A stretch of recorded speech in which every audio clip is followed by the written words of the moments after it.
Well, hey guys, thanks for stopping by my channel and checking out this video. So I imagine if you're watching this, it's because you're having some issues with the voice assistant that's coming on your Samsung TV.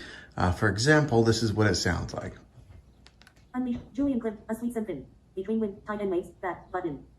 All right, so as you see, every button that I push on the Samsung remote, if I just turn up the volume on it, Volume 1380 soundbar Q6R series. it starts talking Volume to me. 1480 soundbar Q6R series. I'm going to show you the step-by-step process and how to turn that off. And now this is different than the Bixby feature. This is the voice assistant feature. So I made a video on how to turn off Bixby. This video is how to turn off that voice assistant feature. So first thing you're going to want to do is grab your remote and you're going to want to hit the home button. Now this may look different on different Samsung TVs. This one here is a Samsung QLED. But a lot of the menus are the same when it comes to this, so I'm going to show you. Click all the way over, go to settings, and don't go up on it. When you get to settings, make sure you push on settings instead of going up. That's a step that a lot of people miss, is that actually hit the settings button instead of going up. So we're going to go ahead and click on settings. Menu, 5 items, 1, picture. Okay, and then you're going to go down 2, 4, general. To general. Click on general. 10 items, 1, intelligent mode settings on, configure intelligent mode options.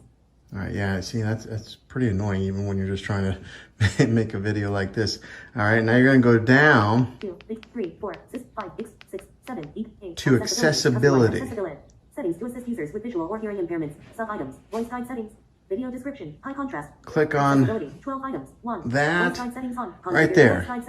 Go to voice guide settings, turn it voice guide settings, 4 items, 1, off. voice guide. There we go. Now I got it to stop. So when it's grayed out like that, that means it's off. When you click on it, it's on. So you don't want it on, but it's kind of nice that if you do want it on, you can put it on soft, you know, the speed is normal, the pitch, you can change that and customize all that. But yeah, we want it off. That's what this video is about. So there you go. That turns it off. And now when you click back, she's not talking to you anymore. And you can go back through all the options and have your TV as normal. So that's how you turn off this voice assistant feature. Hopefully this was helpful to you guys. If it was, throw a thumbs up on this video. Go ahead and subscribe to my channel. I make tech videos all the time. I'd love to have you back in the next one. Thanks for watching, guys. See you in the next one.